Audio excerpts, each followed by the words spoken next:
Right, Bismillah ar-Rahman ar-Rahim. Assalamu alaikum wa rahmatullahi wa barakatuh, everyone. Today is really interesting. It's a very interesting topic because it relates to a very important question, which is, can we use our instinct? In other words, our intuition, our instinct, our feelings about a matter to know if something is right or not. And very often people actually refer to this hadith as an evidence to prove that, I could use my instinct and I'm able to tell whether I should do such a matter or whether it's permissible to do or whether it's not allowed to do, basing it on this hadith. So we're going to talk on a lot about these ideas, and also we're going to talk about what makes something as moral. When we talk about something moral, we're actually talking about the references for that, for the references that we go back to defining morality. That's number one. Number two, when we're talking about morality, well, what does it really mean? And what defines morality? Who defines morality? And of course, morality and how do people generally understand morality. And if we're talking about morality, well, definitely we're going to be talking about what is immoral. So what is immoral, and what are the moral things, and what are the immoral things, and how are we able to distinguish those?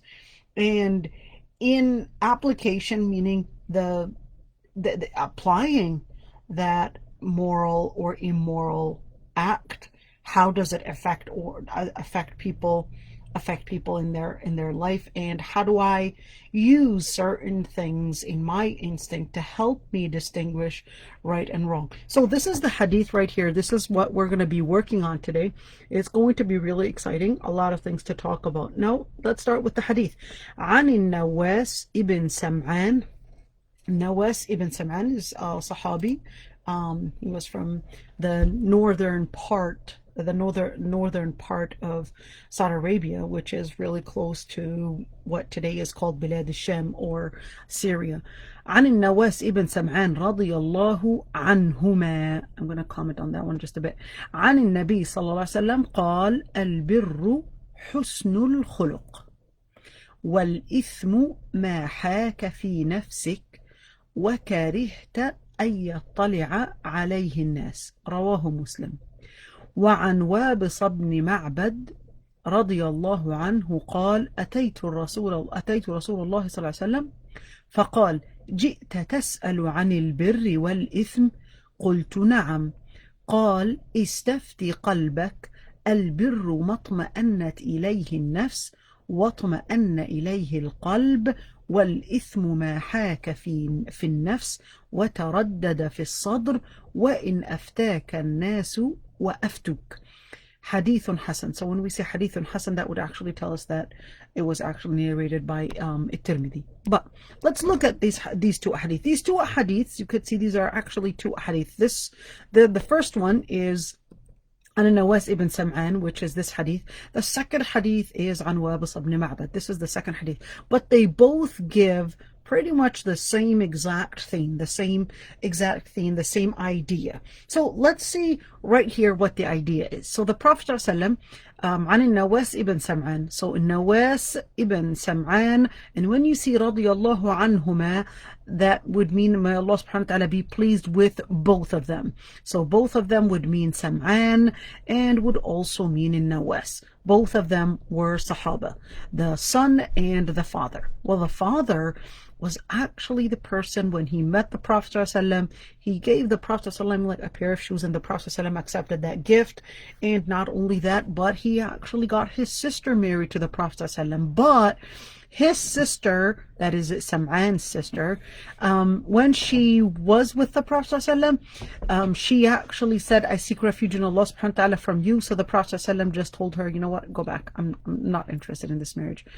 عن النبي صلى الله عليه وسلم قال البر حسن الخلق. البر حسن الخلق. So I'm just going to translate first the general meaning, and then we'll go in more and more details. البر حسن الخلق. البر حسن الخلق. البر generally means morality, morals, good morals. حسن الخلق is good mannerism. Is having good mannerism is, so this is just a general word. وَالْإِثْمُ sin, al-ithm is sin or transgression. ما حاك في نفسك, what you felt, something on the inside of you that was not making you feel comfortable about it. وكرهت, so there are two things. وكرهت, and you would hate that people would see it. In other words, would observe you in that situation doing that particular behavior. Rawahu Muslim. So Rawahu Muslim would tell me that this hadith is an authentic hadith. There's no doubt about it. All right, now let's see the other one. وعن وابص بن معبد, the Sahabi Wabs ibn Ma'bad is a Sahabi that narrated a number of hadith about الدجال. رضي الله عنه قال أتيت رسول الله صلى الله عليه وسلم. So he said, there's actually another narration for the same narrator, which is Wabs ibn Ma'bad, that he saw the Prophet ﷺ along with a group of Sahaba, and he actually said Isaba. Isaba, it doesn't mean Isaba to mean gain, as we know in Arabic or colloquial Arabic today, to mean gain, but this would mean that it's a group, it's a large number of Sahaba that were surrounding the Prophet ﷺ. So Wabs ibn Ma'bad, he literally just tried to pass through all of them. In other words, what we know or what we call today budging. So he was really literally budging in order to get to the Prophet ﷺ and actually ask him a question. So أتيت رسول الله صلى الله عليه وسلم, he came to the Prophet ﷺ, فقال, that is the Prophet ﷺ actually said, جئت تسأل عن البر والإثم. In another narration, the Prophet ﷺ actually said, do you want me to tell you what you want, or do you want me, or should I ask you to ask the question? In other words, should I let you ask the question? So he said, no, you tell me. You know, in other words, أخبرني, you teach me, you tell me. So the Prophet ﷺ says in this narration, جئت تسأل عن البر والإثم. You came to ask about البر والإثم, morality and immorality. قلت نعم. So Wabs ibn Ma'bad actually said, yes, that's what I came here for. So the Prophet ﷺ says, استفتي قلبك. استفتي قلبك, the alif sin ta in لغة عربية would mean طلب, would mean request. So here the Prophet ﷺ is telling Wabisa, استفتي قلبك. In another narration, that the Prophet ﷺ actually combined his fingers in one of his right hands, in his right hand, combined his fingers, and then he hit, not hit per se, but so he more put it on his heart, and it's kind of like, you know, when you're pointing it at the heart. So the Prophet ﷺ pointed at his heart 3 times and says, istafti qalbak, istafti qalbak, istafti qalbak. So he basically kind of like pointed at his heart literally and put his hand on his chest and said, istafti qalbak, ask your heart. In other words, you let your heart with your intuition actually figure out whether this is a right thing to do or not. Al-birru matma'annat ilayhi an-nafs. So now he explains, well, what does istafti qalbak look like? What does it mean to let your heart help you distinguish the right thing or the wrong thing? So then he explains, well, al-birru matma'annat ilayhi an-nafs. So al-birr would mean that there's something on the inside. You have this intuition that your nafs, your inner self, is feeling comfortable with. So here we go. Your inner nafs is feeling comfortable with something. وَطْمَأَنَّ إِلَيْهِ الْقَلْبِ. And even your heart is feeling content, is feeling satisfied with that matter. وَالْإِثْمُ مَا حَاكَ فِي النَّفْسِ. الْإِثْمُ, a morality or transgression or sin, ما حاك في النفس. ما حاك في النفس, meaning that you would feel something that is not comforting, something that you are not really satisfied with. في النفس, so inside your nafs. So this is equivalent to what he actually said, مطمئنت. So اطمأنت is the opposite of حاك. because اطمأن would mean you're comfortable about it, but here حاك in where you could sense that there's something not right about this. تردد في الصدر, تردد في الصدر, you could feel that there's some things that you're not really sure about. تردد, تردد would mean it, you know, the person is not sure about, they're not really comfortable, they're really not, they're hesitant about it. Now, وَإِنْ أَفْتَاكَ النَّاسُ وَأَفْتُوكَ, or وَأَفْتَوْكَ.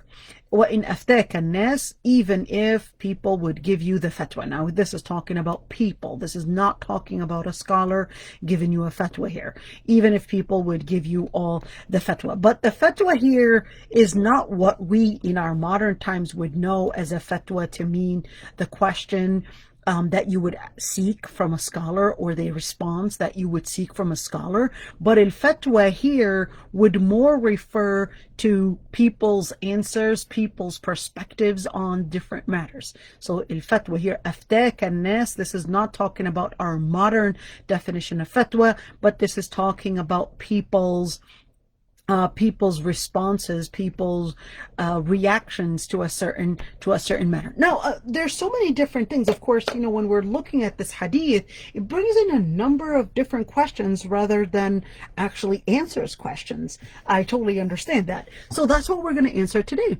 Now, when we look at this hadith, the first thing is al-bir. So what is al-bir? We're going to start. Don't worry, we'll answer all the questions that are arising. Al-birru husnul khuluq. Al-bir, generally, there are actually ayat that talk about al-bir, and that actually put al-bir and at-taqwa in more of the similar combination, and more of that connection. So the ayah actually says وَتَعَاوَنُوا عَلَى الْبِرِّ وَالتَّقْوَى. تعاونوا على البر والتقوى, that people should support one another on al-bir and al-taqwa. So what is al-bir? Still, that didn't actually answer it. So al-bir generally means to act kindly, means to act in morality, to act in good ways. Husnul khuluq, so al-birru, husnul khuluq, so here to act good, to act moral. Husnul khuluq, so what really does it mean, husnul khuluq? So husnul khuluq, the word khuluq, I want you guys to focus on that one. Oops, sorry about that. All of a sudden my page went away. I don't know how this get. Oh, what happened here? All right, so what is husnul khuluq? I want you to look at the word khuluq, because the word khuluq is different than the word khalq, okay? So here it is, although it's just khuluq and the word khalq. Now, word khalaqa is actually to create something, but the word khalq would actually mean creation. So we're talking about a creation, we're talking about that, but it's more of the outer creation, meaning, you know, we're talking about the outer creation without actually talking about on the inside. But al-khuluq is actually the inner part of that creation. The inner part, meaning the inner part, your motives, your intentions, what really are you on the inside? So when I say that person, you know, has a good khilqa, in Arabic, khilqa, meaning that they have a good appearance, they're pretty, handsome, whatever it is, they have a good appearance. But al-khuluq is actually the inner appearance. It's the inside of you. What really is that? So the Prophet ﷺ says that true morality is actually starting from the inside of you. What are you on the inside? And how does that actually appear? Well, that appears when you fix the inside. You will see that bir, or morals and good mannerism, is reflecting really what is on the inside. So if your inside is good, you will actually see the outer part of you, the behavior, really reflecting what you really are on the inside. Now, that's why when we look at the different hadith where it's talking always about, for example, al-ikhlas as part of husn al-khuluq. And al-ikhlas, of course, when we know al-ikhlas, istiwa'ul madhi wa dham, whether people are praising you or whether people are putting you down, to you it doesn't matter, because in the end, you're doing it for the sake of Allah subhanahu wa ta'ala. So it doesn't matter how people respond or how people perceive your action. So that's one side of bir. But of course, al-bir is the word al-bir. So al-bir could actually be in two different ways. It can be al-bir to mean bir al-ahdiyya, meaning what you know about bir, morality in general, and it can be a specific bir. It can be, what bir are we talking about? It can be that inclusive bir, the inclusive, that general term of bir, including all the different morality, all the different actions, etc. So what does that mean? Well, if we are to say that bir is an inclusive term, that would actually mean that there's more than just what we know about the outer behavior, or the outer behavior that reflects an inner behavior. So then we're talking about two things. The first thing is the morality that you have towards Allah Almighty. The other bir is basically the bir that you have towards al-ibad, basically people. How is that even different? So when we're talking about bir towards Allah subhanahu wa ta'ala, we're actually talking about two things. El-bir, and the top of the bir is your relationship with the Lord Almighty. Why? Because the way you perceive life is actually what determines a lot of your actions, a lot of your morality. It actually starts from, well, how and what source do you depend on in order to define morality, in order to define good, bad, etc. So in the end is that you're going to use the first side of it, which is Allah subhanahu wa ta'ala. So the first side in relating with Allah subhanahu wa ta'ala is your understanding of morality. In other words, il-ma'rifah, your epistemology in defining morality. How do you consider all that morality? Who do you depend on to define morality? This is the area that we would first start with when we're talking about Allah subhanahu wa ta'ala. On top of al-bir in our relationship with Allah subhanahu wa ta'ala is al-ikhlas, is sincerity.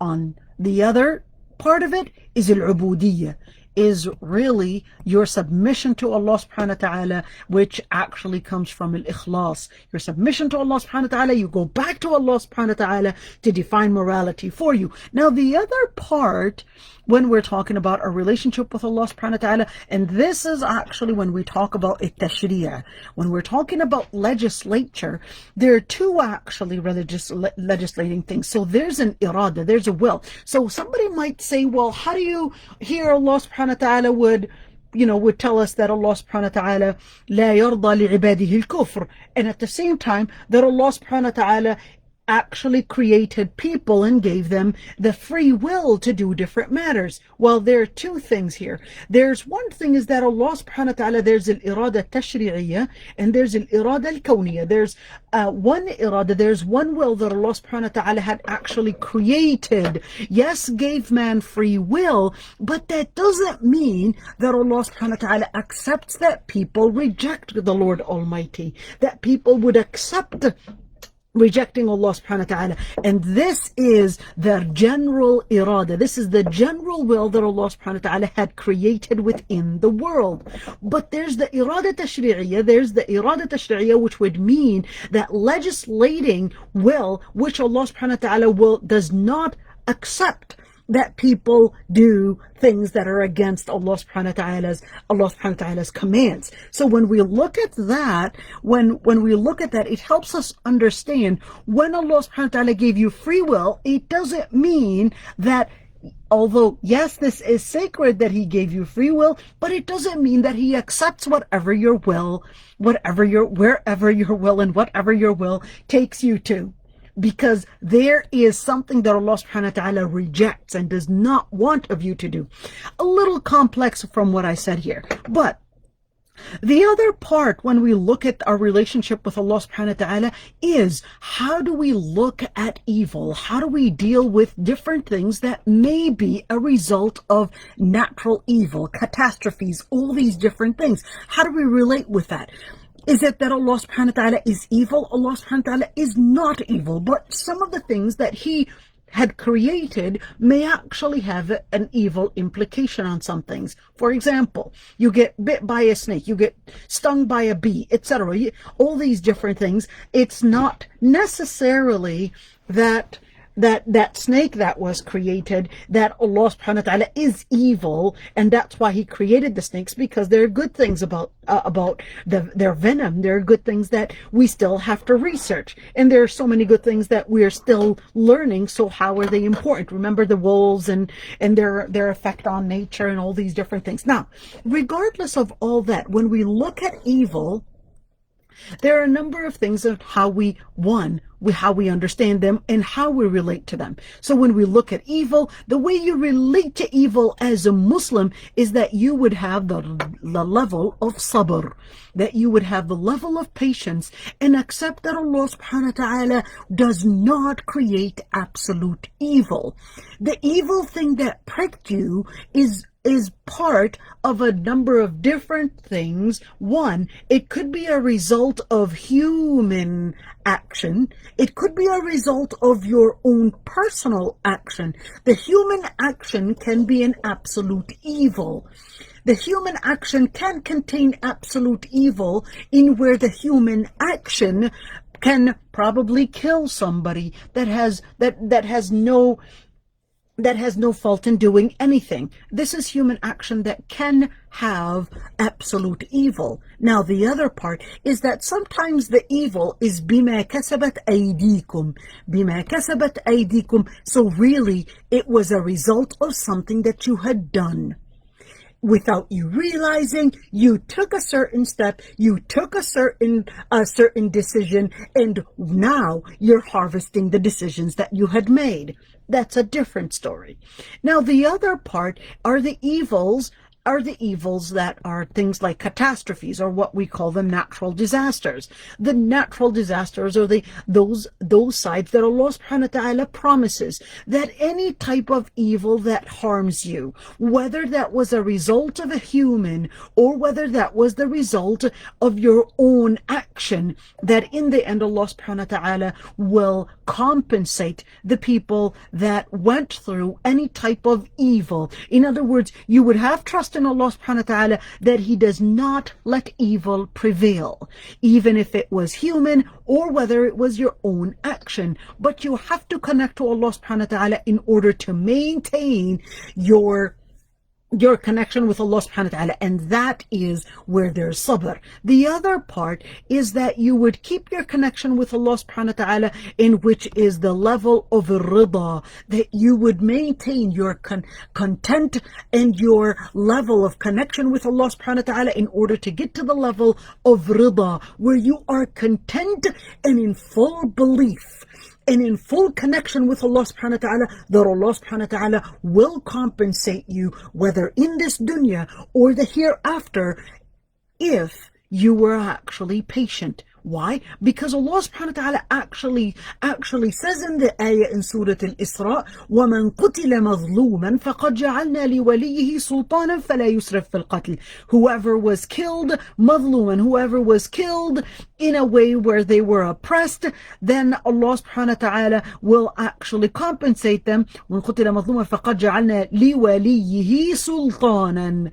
That Allah subhanahu wa ta'ala will, even if the person was killed, that Allah subhanahu wa ta'ala will give those that are responsible, the guardians for the person that was killed in oppression, that Allah subhanahu wa ta'ala will compensate them, and not only compensate them, but will give them sultan, will give them some kind of a power to compensate them. But then فَلَا يُسْرِفْ فِي الْقَتْلِ, because that compensation is going to be so big, Allah subhanahu wa ta'ala is warning, فَلَا يُسْرِفْ. In other words, don't take advantage of the power that Allah subhanahu wa ta'ala is going to give you as a form of compensation for the oppression that you went through. So when do we talk about all of these different morals, we're actually talking right now, really just talking about one side of it, which is the side of morality towards Allah subhanahu wa ta'ala. What about people? So the birr with people, I'm going to erase all this, and we're going to talk about the birr relating to people. Now, remember, we talked about birr relating to Allah subhanahu wa ta'ala, and now we're going to talk about birr relating to al-ibad. Al-ibad would mean people. Husn al-khuluq and al-birr relating to people, that would include birr to those that had a responsibility over you. The first birr is basically doing the obligatory actions that are on you. So the first birr is doing the obligatory actions on you. In other words, your responsibility. And the Prophet ﷺ, when he was asked, "Man ahaqqu an-nasi bihusni suhbati?" who's the most one that deserves the most respect? In other words, the most birr, my best of the manners. And the Prophet ﷺ, we know this hadith, he said, "Your mom." Then he asked again, who else? And he responded again, your mom, etc. And then we know this hadith. Now, this is actually telling us that when it comes to birr, the highest level of birr actually starts with your parents. Then your family. Your family, whether that family was the family, your children, your brothers, your sisters, all these different areas. And that's why knowing who your family is actually very important in Islam, because then that's where you're practicing the fiqh of priority to understand where should my focus and responsibility be geared towards. What is my first responsibility here? And all these different areas are going to be the areas that you will be asked about. Now, the second part, if you had time, then this is fard ayn. Fard ayn, meaning that the parents, the family, this is fard ayn. This is an individual obligation that you have to do. You can't run away from it. And this actually starts with you. Now, the other part of al-birr, then that becomes fard kifaya.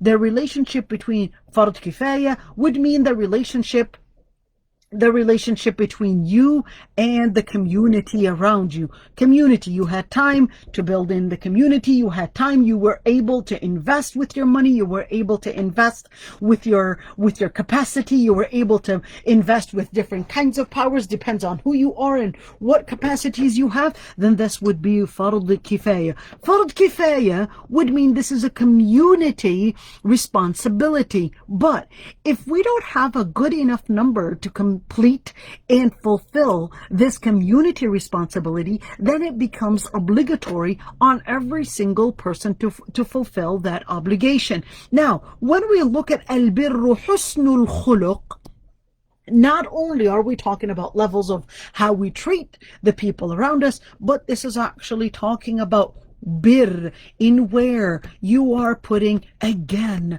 my favorite acronym, al-birr. The first responsibility is the responsibility of supporting in deen. The second responsibility is supporting in nafs, supporting in education and mind and in philosophy, and the philosophy about the world, which is aqidah basically, and ird, and protecting the family. And you know what? I'm going to jump into a little bit of, I have this thing where I keep on jumping in different topics. But the other day I was actually teaching my son about rujula. What is rujula? Rujula is basically, what chivalry, masculinity, manhood, all these different things. And you might say, well, you're a woman, and how are you the one that's teaching this?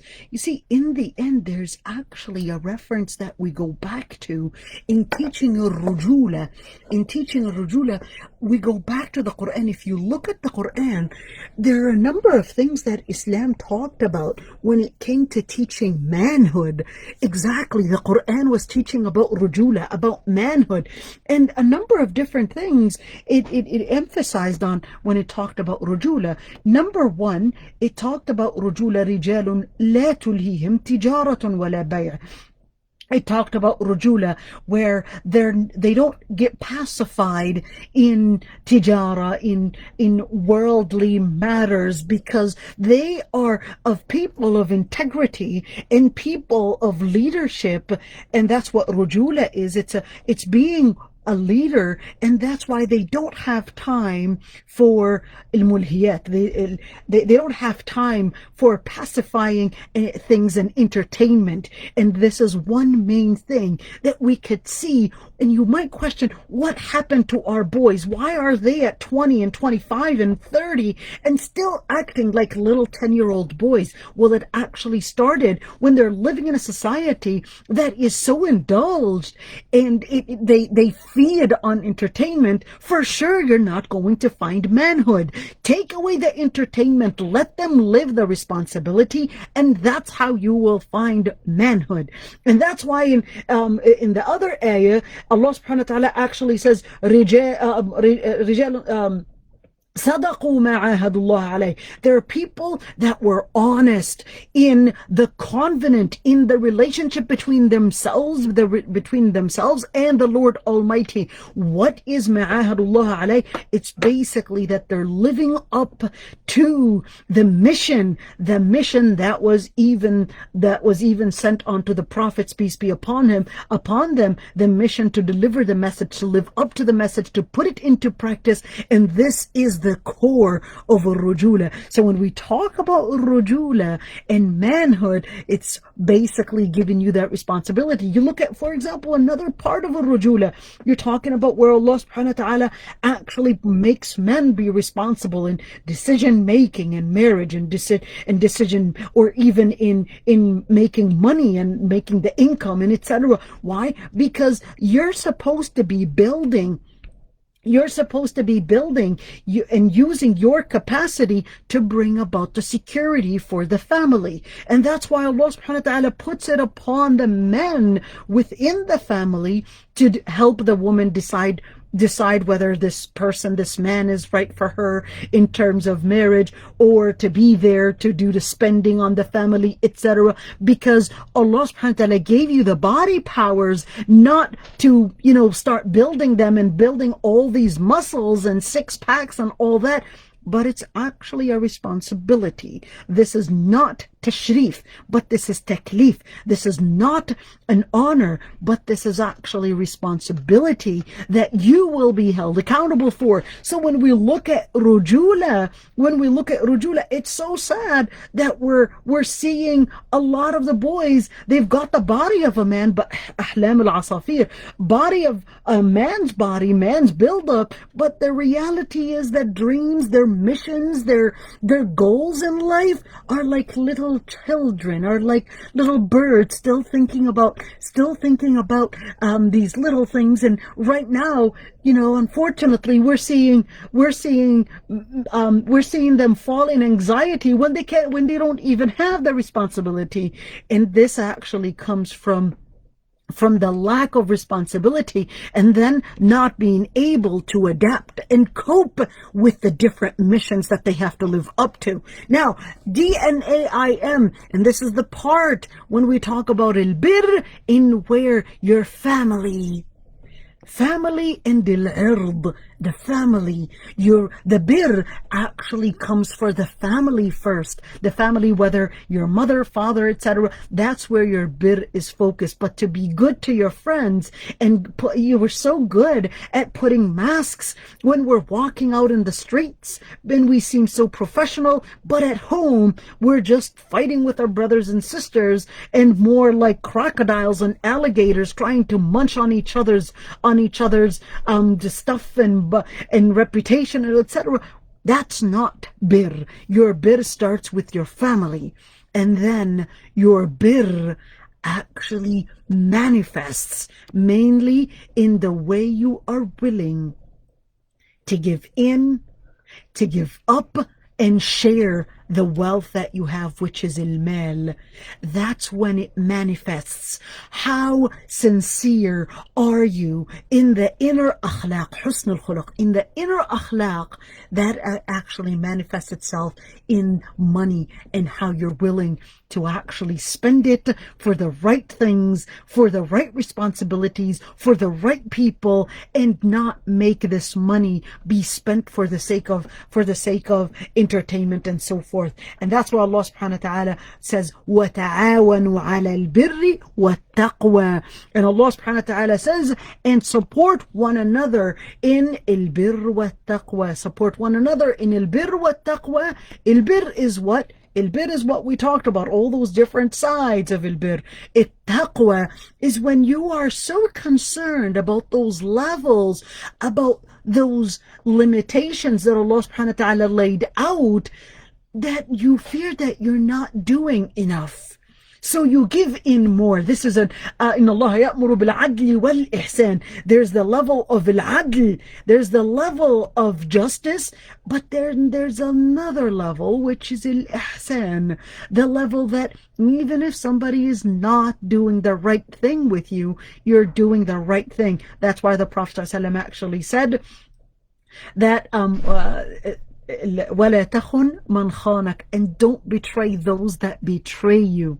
Don't betray those that betray you, because even when they go low in their akhlaq, you stay living up to the integrity that Allah subhanahu wa ta'ala had obligated you to live up to. Now, وَلَا تَعَاوَنُوا عَلَى الْإِثْمِ وَالْعُدْوَانِ, because the opposite of al-bir is actually ithm, and the opposite of taqwa in this context is actually udwan, is the opposite of al-adl is al-udwan, the opposite of justice is al-udwan, is transgression, is when you're attacking others. And this is something for us to look at when we talk about al-ithm. Then we're talking about one side, which is you're reducing from your responsibility. This is the beginning of ithm.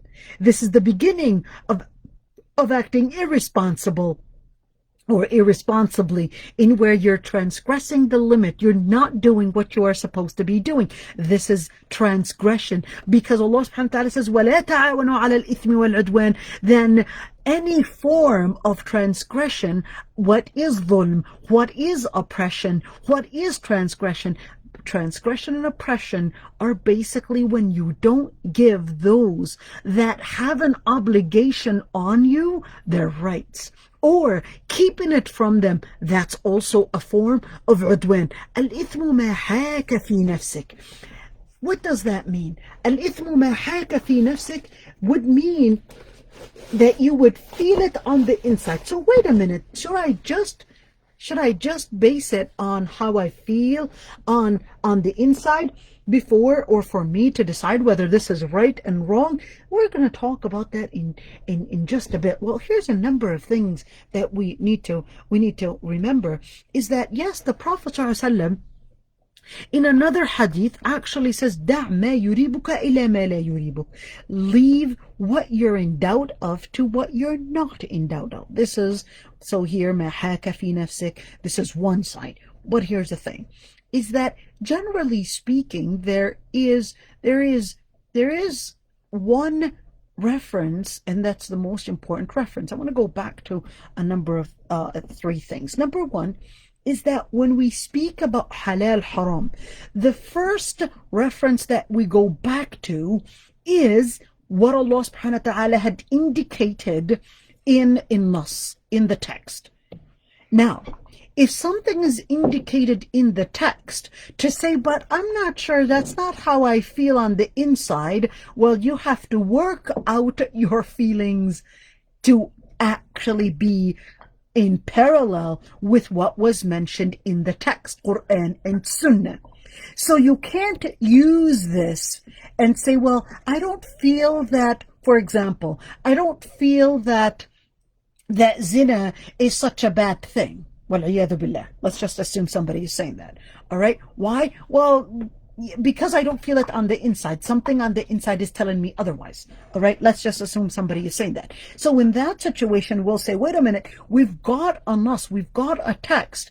If your feelings And if your inner self is not going in pattern with the nas, then you have to work out. You need to do tazkiyah in order to make sure that that what you love is what, and what you hate is actually based on what Allah subhanahu wa ta'ala had indicated in a nas. So you can't use that as a reference, because in the end, based on another hadith where the Prophet ﷺ that said that you will not be a believer unless you actually unless you love what Allah subhanahu wa ta'ala and His Messenger love. You won't be a believer unless you're actually at that level. Now the other part is when you actually get a scholar's fatwa. So a scholar's fatwa would have different sides. The first scholar's fatwa is, well, I've got a reference, I've got an evidence that says such a thing. So here, the evidence is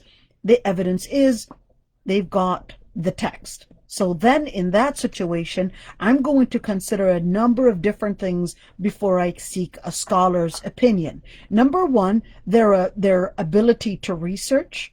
And number two, so research. And number two, their ilm. So the ilm. And number three, their taqwa. That they're actually giving me an answer based on the research and not based on their opinion. It's not based on their feelings about an issue, but it's based on taqwa. They're letting the text be the one to drive them to haqq, and they're not changing haqq and text in order to reinterpret haqq based on their own feelings. So this is the first side. Now, if I find a scholar that has these three sides and their understanding, then I would have to seek the ilm. Now, there are three different levels in that situation. The first level is that there is somebody that is a mujtahid. Mujtahid, meaning they're able to research, they're able to go to the evidences and weigh the evidences. Then this person is actually responsible and can't use their own intuition to say, well, this is how I feel about this matter. The second one is actually the person that is doing ittiba. So they ask a scholar and they just follow a scholar's opinion. And the third one is it-taqleed. All right? It-taqleed, meaning they're imitating a scholar, maybe Hanafi madhab, maybe Shafi'i madhab, maybe Maliki madhab. Then they're not necessarily specialized. So this would be a form, these two, ittiba' and taqleed. If they trust the scholars, research, ilm, and taqwa, then this would be one form that they can use in order to depend on knowing what is acceptable and what is rejected in Islam. Now, the final part is, well, I don't have anything that the text tells me it's haram, and I asked, and the fatwa, they didn't necessarily tell me that particular thing was haram. And then you actually have the last thing where you're feeling something not right on the inside.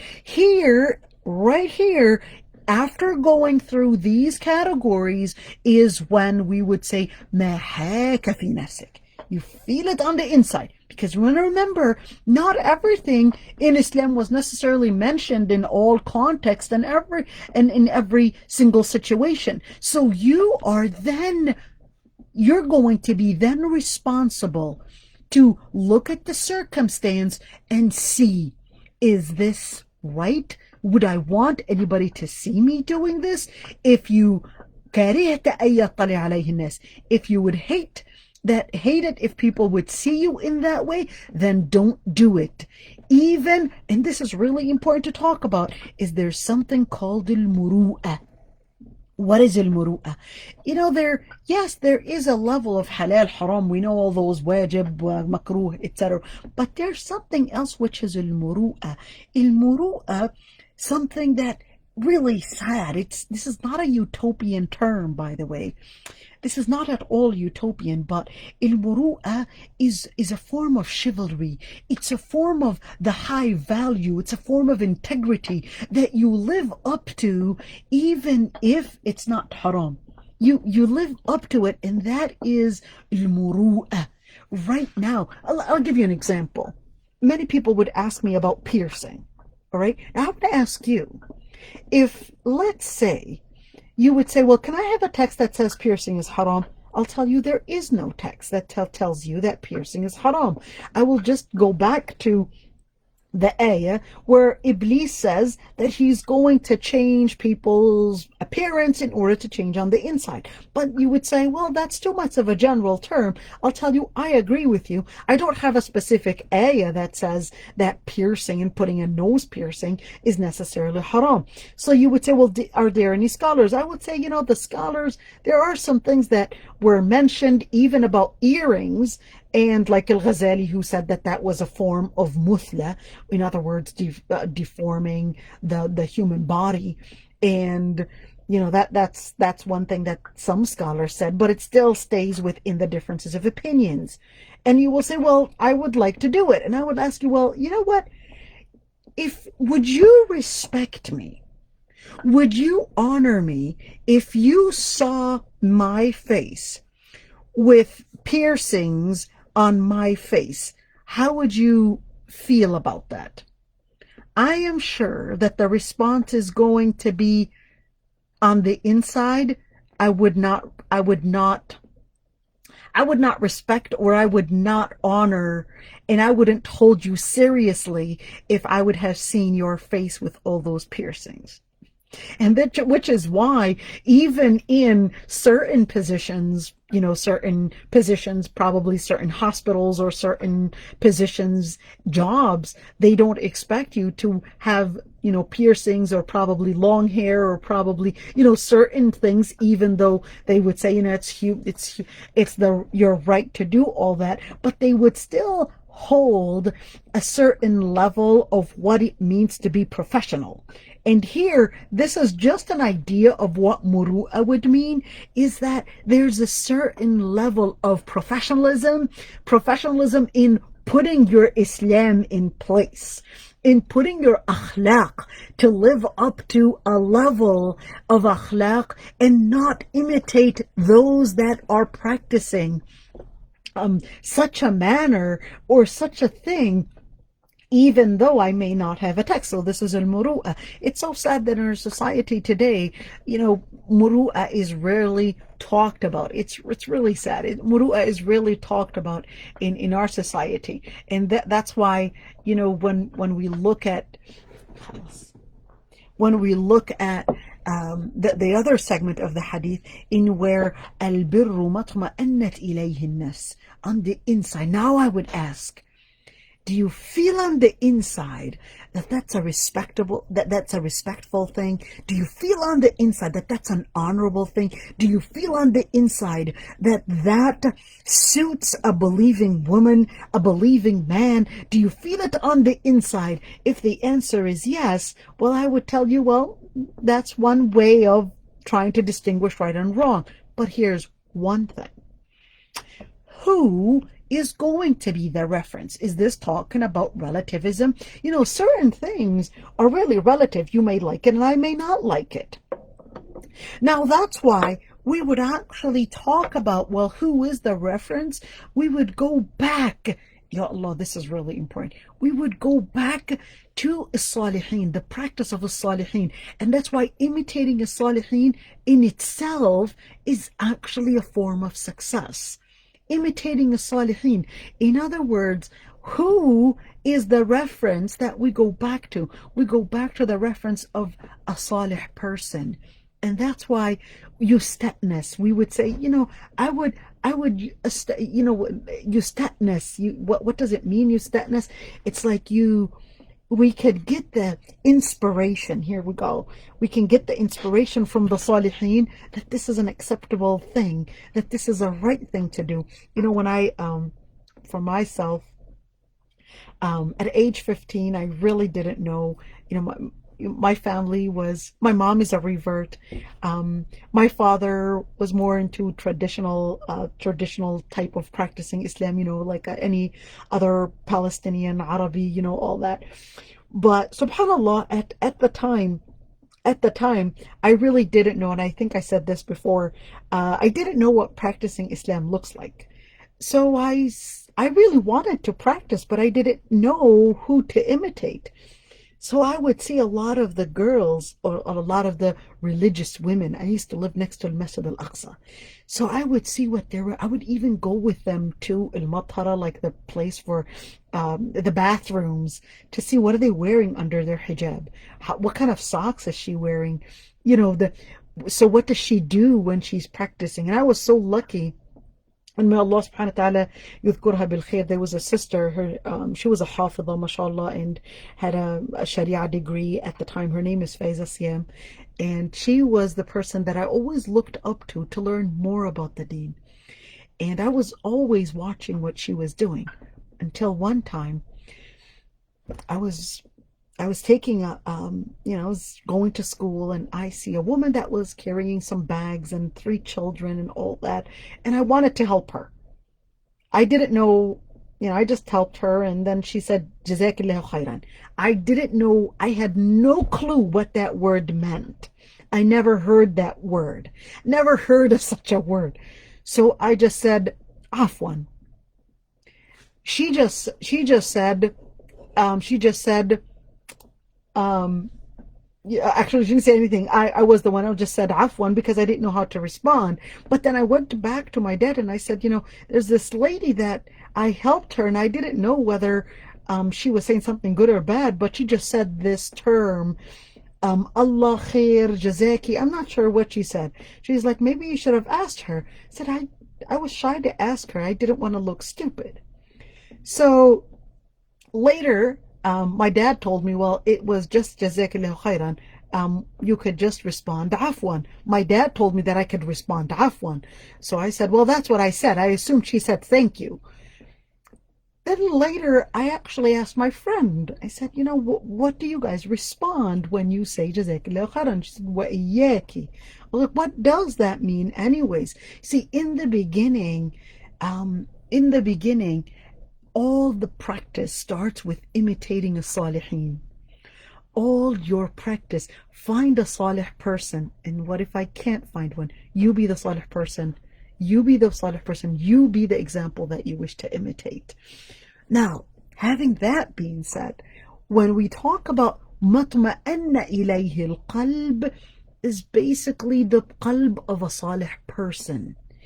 You may not trust your heart, so trust who you expect is a pious person and take them as your role model to help you distinguish and live up to, especially with the moralities that are not mentioned in the Quran and Sunnah. So here's a question that somebody might ask. So if you say al-birru husnul khuluq, does that mean that we're supposed to be always calm and quiet? Not necessarily. This is a wrong understanding that we always see. The wrong understanding, in where people would think that if you are religious, you're supposed to be calm, you're supposed to be always quiet, etc. Not necessarily. Because when we're talking about bir may need power and strength. For example, somebody is attacking a Muslim sister. To actually do the bir at that moment, the bir requires that you go strong and you defend that sister. For example, now at that moment, to defend somebody would mean you have power. You are using martial arts, you're using who knows what is needed at the time in order to defend. That would be bir. For another example, the mother. She's disciplining her children. Is it bir to just say, well, I'm just going to be quiet, I don't want them to see me angry? No, at that moment, to probably teach them a lesson, and you know what I mean, on a condition that you teach them a lesson, not leaving bruises, not leaving bodily harm, not leaving bleeding, etc., broken bones, all that is actually haram. But disciplining by probably yelling at them, or probably, teaching them and being the authority and making sure that for children, they don't understand the consequence of a certain action. So therefore, the mother needs to use some kind of force. That would be considered bir, which is your responsibility to discipline your children at the time. So I just wanted to make sure that we understand el bir doesn't mean that you're always calm and you're not doing what you need to do. This is not what we're referring to here. والإثم ما حاك في النفس وتردد في الصدر. I'm just going to go here. Let me actually go right here. استفتي قلبك, so you're asking your heart. البر, so we explained that one, which pretty much has, and I would like to here indicate that it's talking about two sides, in nafs and al-qalb. In nafs, and why did we say that we're talking about a salih person? Because the nafs itself can actually go into forms of taqallub, can go into forms of flipping. All those things are dependent on how muti', how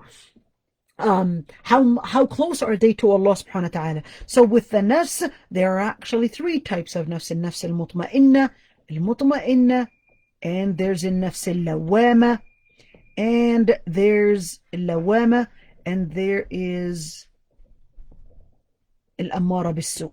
Al-ammara bis-su'. So we're looking at these three sides of the nafs. So the nafs that itma'annat ilayhi nafs is actually talking about a nafs al-mutma'inna. Is that nafs that is content, a nafs that has been living closely and in connection with Allah subhanahu wa ta'ala. So this is why when we talk about itma'annat ilayhi nafs, this is not just feeling satisfied and my heart is telling me that that's okay and I don't need the fatwa from anybody because I can feel it on the inside and thank you so much, I don't need you to tell me what's right and what's wrong. So this is actually a wrong understanding, because in nafs al-mutma'inna cannot be except based on that ayah or Surah al-Nazi'at, أما من خاف مقام ربه ونهى النفس عن الهوى. Those that fear the position of their Lord Almighty, نهى النفس عن الهوى, and they kept their nafs away from al-hawa. Al-hawa, doing what is inclined to do, living in that entertainment, living to just live the pleasures. So the pleasure is definitely not a nafs al-mutma'inna. Living into the pleasures is not a nafs al-mutma'inna. So living into a nafs al-mutma'inna and away from a nafs al-lawama. Lawama is always trying to work on getting into nafs al-mutma'inna. It does the wrong thing and then it regrets it. And then it blames itself. The other part, which is in nafs al-ammara bis-su'. In nafs al-ammara bis-su', that it is actually part of your nafs. It's part of yourself. That your nafs is constantly beautifying the different pleasures for you. Could be a pleasure of fame, could be pleasure of wealth, could be pleasure of entertainment, pleasure of women, men, fame, etc., friends, all those different things. So here it is. This is al-ammara bis-su', in where it has this gravity. There's a certain gravity on the inside of you, and that's called the nafs. And here, وَطْمَأَنَّ إِلَيْهِ الْقَلْبِ, this takes us to the other hadith when the Prophet ﷺ says, أَلَا وَإِنَّ فِي الْجَسَدِ لَمُضْغَةً, there verily there's a piece of flesh on the heart. إِذَا صَلُحَتْ صَلَحَ الْجَسَدُ كُلُّهُ. If it is pious, if it is good, then the rest of the heart, the rest of the body would go based on that, would go with that flow, in where it is based on the words of Allah subhanahu wa ta'ala. Saluhat salaha al-jasadu kullu, ala wa hiya al-qalb. Verily, that's the heart. So when we want to talk about, what I feel on the inside, we got to go back and put the nafs in the definition of other hadith and how the hadith explained that side, and the qalb as well. Al-itham, in where the text itself had indicated what al-itham and what transgression looks like. And here's one thing, I came across I came across a few days ago somebody that is a gay imam. This is real, you guys. I know you're wondering what did I say? Yes, it's a gay imam, and one of the sisters. I don't know why she was asking him that, but I hope. One day, she'll come to, a level of content with her iman. Anyhow, so this gay imam is he's calling himself a da'iyah too, a da'iyah, and said that the Quran just gives you something like it's kind of like a general advice. I forgot the term that he had used, and that the Sunnah does not stand to legalize and legislate things, which is actually wrong, because the ayah is really clear. وَأَطِيعُوا اللَّهَ وَأَطِيعُوا الرَّسُولَ. Obey Allah and obey the Messenger. وَمَا أَتَاكُمُ الرَّسُولُ فَخُذُوهُ وَمَا نَهَاكُمْ عَنْهُ فَانْتَهُوا. And what the Prophet ﷺ had, what the Prophet has ordered you to do, then do. What he forbid you from doing, then do not do. So this is right there telling you that Sunnah itself is actually a place of legislature. But unfortunately, many don't realize what the word Sunnah means, and they would think, well, Sunnah means you don't have to do it, which is actually wrong, because the word Sunnah has different definitions. الإثم ما حاك في النفس وتردد في الصدر. And of course, we mentioned before the different terms, qalb, nafs, and sadr. And we talked about each and every single level, that there's the level of a nafs that's on the inside. And we also talked about il-fu'ad. So il-fu'ad is more when it goes deep on the inside of your iman. Sadr is, just a general side, So this is where al-ihsan goes in. Al-ihsan goes deep into your heart, and it reaches your fu'ad, the core of your heart. Al-qalb is relating to your level of iman. You're still working on those actions. You're still working on the bid. You're still working on the behavior. And sadr, that's more of the area of Islam. You've got a general belief in Islam, etc. Oh my God, Ya Allah. When أفتاك الناس وأفتوك, or وأفتوك. So what does that mean? أفتاك الناس, even if people, this is not talking about scholars giving you a fatwa. So you can't say, yeah, I know scholars are giving us this fatwa, but there are other people. This is not talking about other people. This is not talking about the scholars. This is talking about innas. So you can't say, yeah, the scholars told me that such a matter is halal or haram, but I'm not sure I agree with that. I have different feelings about that. This is going against the duty that you're supposed to go to the ijtihad. You're supposed to go back to the mujtahid. You're supposed to go back to those that have the ilm and actually seek. But this is talking about something else, and I think I made that clear earlier. So aftak an-nas, it's people's opinions. People's opinions. People may give you so many different opinions, but you want to go back to what Allah subhanahu wa ta'ala told you. Or if there is no text, there's no text and there's no text and there is no scholarly, and this is really important, there's no scholarly advice on that matter. And then finally we would say, you know what, how do you feel about that? And you got to be honest with yourself. Jazakumullah khairan, everyone. A lot to say.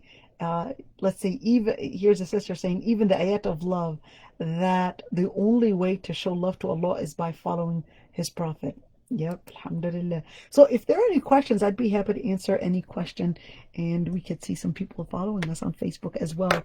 I'd be happy, even if somebody wanted me to unmute them as well, we could do that. So I'd be happy to unmute, or in fact, you know what, I'll just allow you to unmute yourselves. So whoever wants to unmute herself or himself, I'd be happy to have you unmute yourself and ask the question. And sorry if I went really, I don't know if I should call it jargon or too much of a detail and explanation, but I think it's about time that we that we go farther than the surface in understanding our Islam. And mashallah, I'm expecting that that the audience are a lot more knowledgeable. And I must admit, I must admit, you know, the ummah right now is, to a certain extent, is a lot more knowledgeable than how it was many years back.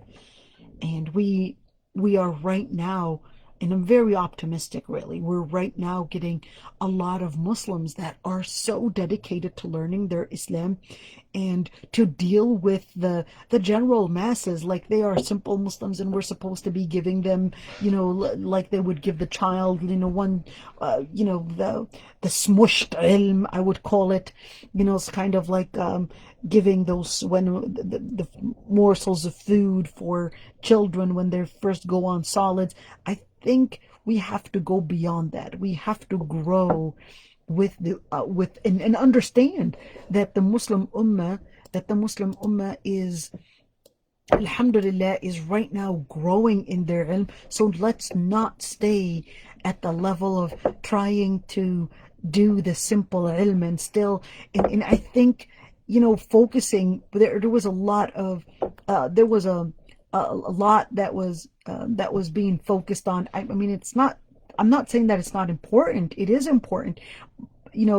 For example, the hadith about arkan al-iman, arkan al-islam, that was elementary level. That was elementary level. And to deal with the Muslim ummah like they're on the elementary level, and that everybody is on the elementary level, is actually wrong, because it's about time that we grow in our levels. And we grow in our levels by even helping the Muslim audience and the Muslim ummah actually grow in their level. Let's not stay in the elementary level, and actually grow in our understanding of Islam. So it doesn't. Allah yarda anik, Sister Zainab, and Jazakumullah khairan. Hamza Rahmoon, I'm proud of you, mashallah, young teenager, and always attending those classes, even though boys in his age are usually running away from those and considering it that it's boring, etc. But mashallah, we're seeing here a person of rujula, inshallah, a leader. Allah yarda ankum jami'an. May Allah subhanahu wa ta'ala bless you all, Sister Zainab, Arwa, Fatima, Hassan, and Zulaykha as well. Allah yarda ankum ya Rabbi. Allah yahfadkum jami'an. Assalamu alaikum wa rahmatullahi wa barakatuh. Stay tuned tomorrow, because we're going to be talking a lot about some things that relate to women's dress, Ummahat al-Mu'mineen in Surah An-Nisa. Stay tuned. See you all tomorrow. Assalamu alaikum.